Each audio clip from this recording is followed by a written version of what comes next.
Hi guys, मैं मोहम्मद साबिर। आप सब लोग मेरे साथ जुड़ चुके हैं और आज हम पढ़ने वाले हैं एक नया टॉपिक। नए टॉपिक की शुरुआत है। आज हम इस नए टॉपिक में पढ़ने वाले हैं बॉयज़। बॉयज़ चैप्टर जो मैंने आपको पिछले वीडियो में बताया था कि अगला हमारा टॉपिक बॉयज़ का होगा। आज हम बॉयज़ पढ़ने वाले हैं और बॉयज़ की बेसिक जानकारी से लेकर एडवांस नॉलेज तक हम सब इसमें समझेंगे। बॉयज़ जो होता है वो वर्ब का होता है, ना कि टेंस का। यह वर्ब का होता है, यह वर्ब का होता है। हिंदी ग्रामर में, हिंदी व्याकरण में आपने पढ़ा होगा कि बॉयज जो होता है वो वाच्य होता है, कृत वाच्य और क्रम वाच्य। यहां हम इसे इंग्लिश में समझने वाले हैं। बॉयज यह वर्ब का होता है और बॉयज दो प्रकार के होते हैं। एक तो हमारा एक्टिव होता है और दूसरा हमारा पैसिव होता है। दो तरीके के हमारे बॉयज होते हैं, एक एक्टिव और एक पैसिव। एक्टिव बॉयज क्या होता है और पैसिव बॉयज क्या होता है, दोनों को हम समझते हैं। एक्टिव बॉयज क्या होता है? जिस सेंटेंस में सब्जेक्ट कार्य करे उसे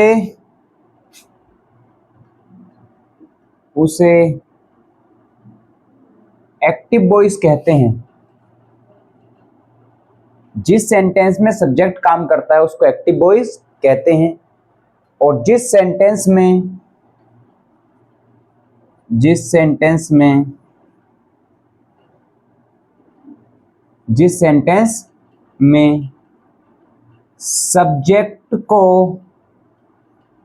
सब्जेक्ट को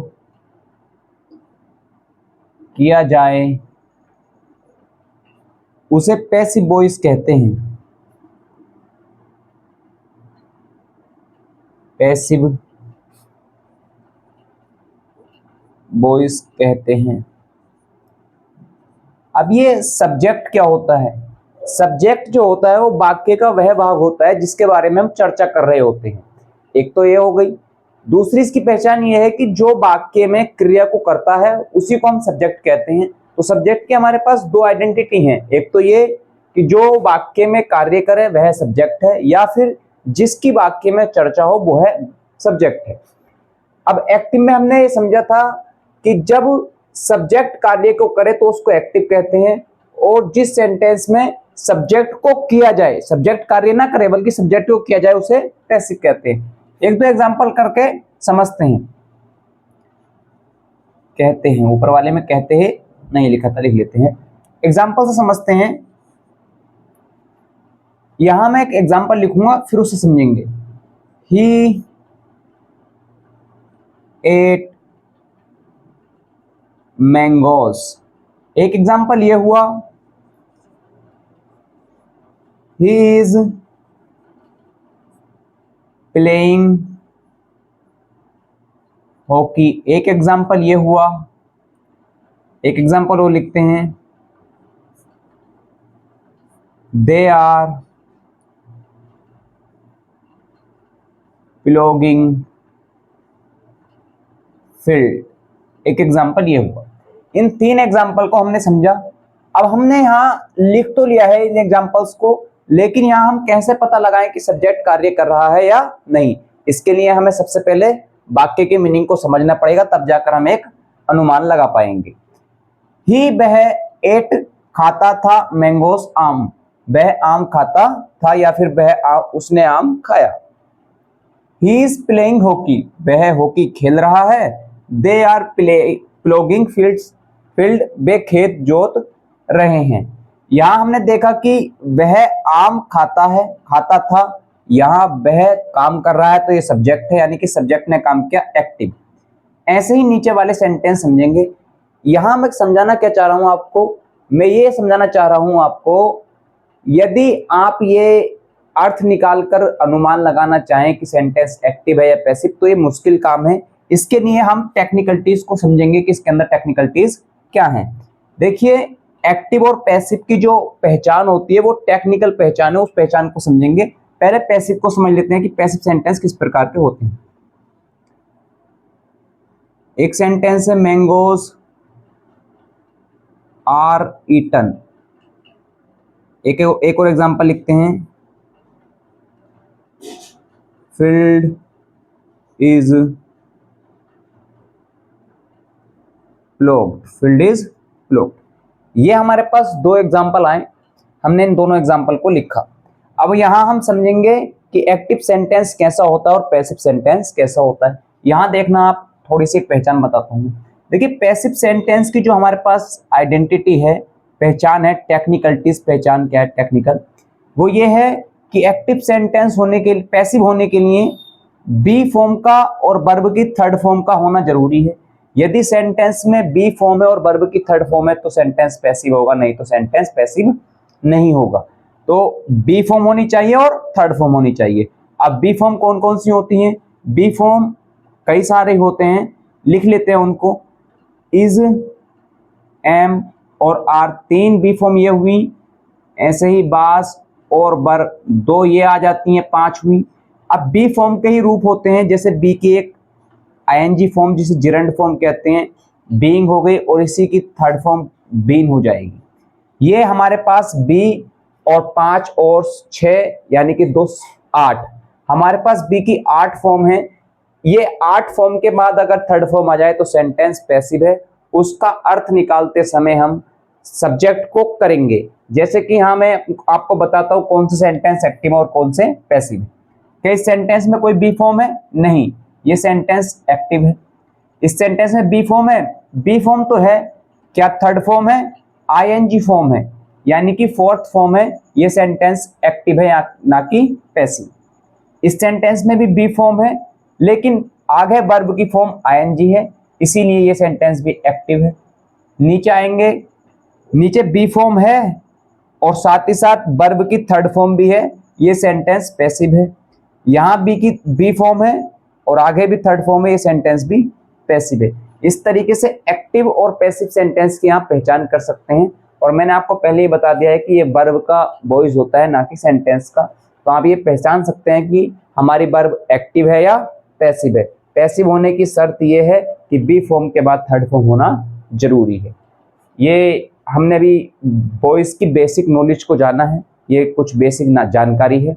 अब हम एक्टिव और पैसिव का जो ट्रांसफॉर्मेशन है उसको करते हैं कि एक्टिव से पैसिव में कैसे सेंटेंस को ट्रांसफॉर्म करते हैं और पैसिव से एक्टिव में कैसे ट्रांसफॉर्म करते हैं, ये सब चीजें जानते हैं।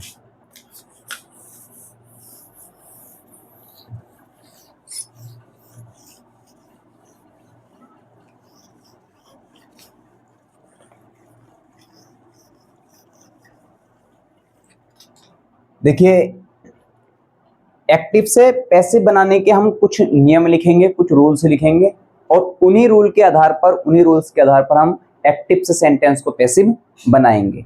तो यहां पर लिख लेते हैं सम इंपॉर्टेंट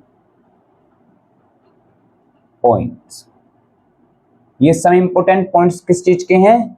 एक्टिव से पैसिव के। एक्टिव से पैसिव और पैसिव से एक्टिव बनाने के सम इंपॉर्टेंट पॉइंट्स। इसमें कौन कौन से पॉइंट हैं लिखते हैं। देखो, पहला पॉइंट ये है कि जब भी हम सेंटेंस को एक्टिव से पैसिव बनाएंगे उसमें एक परिवर्तन ये करेंगे, सब्जेक्ट जो होगा उसको ऑब्जेक्ट कर देंगे, यानी कि सब्जेक्ट का ऑब्जेक्ट बना दें। सब्जेक्ट का क्या कर दें? ऑब्जेक्ट बना दें। और दूसरा काम है, जब सब्जेक्ट का ऑब्जेक्ट बना है और ऑब्जेक्ट का सब्जेक्ट, पहला काम यह है कि सब्जेक्ट जो है उसका ऑब्जेक्ट बना दें और जो ऑब्जेक्ट है उसका सब्जेक्ट बना दें। दूसरा काम जो होता है हमारा, अब आती है सब्जेक्ट के बाद में हेल्पिंग वर्ब। हेल्पिंग वर्ब हमारा संबंध किससे रखती है? टेंस से। तो नियम ये है कि टेंस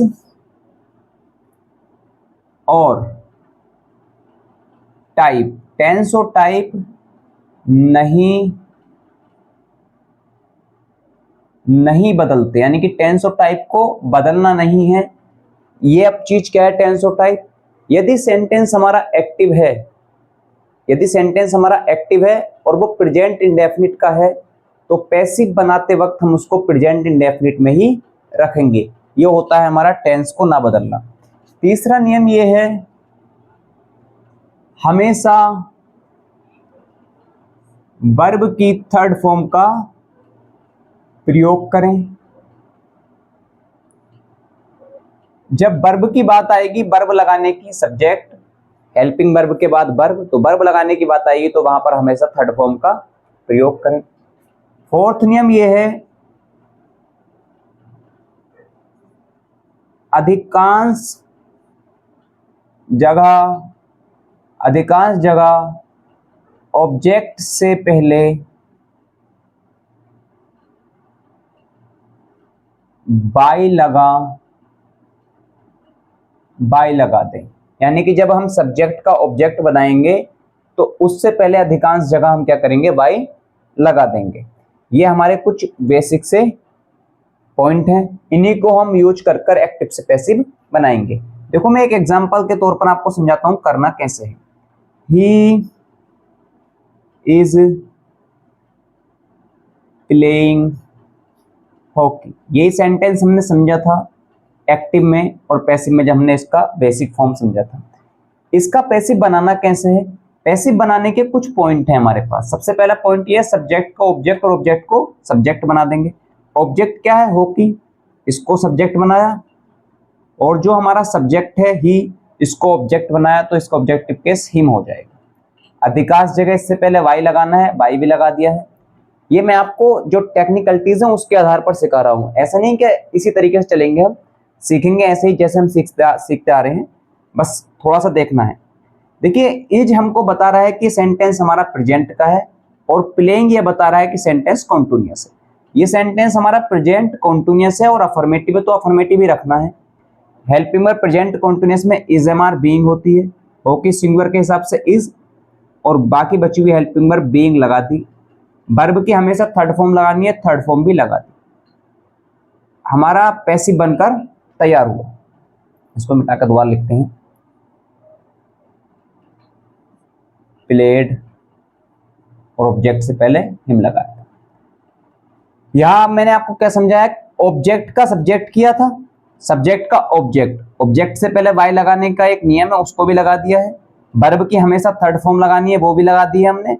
टेंस हमें क्या रखना है, प्रेजेंट कंटिन्यूअस, प्रेजेंट कंटिन्यूअस की टेंस में हेल्पिंग वर्ब होती है is am are being, singular के हिसाब से इज बीइंग लगा दी। ये एक एग्जांपल हुआ। एक और एग्जांपल समझते हैं, ही एट्स एप्पल, ही एट्स एप्पल। हमारा एप्पल ऑब्जेक्ट है, सब्जेक्ट ही है, ऑब्जेक्ट का सब्जेक्ट, सब्जेक्ट का ऑब्जेक्ट करते हैं। एप्पल का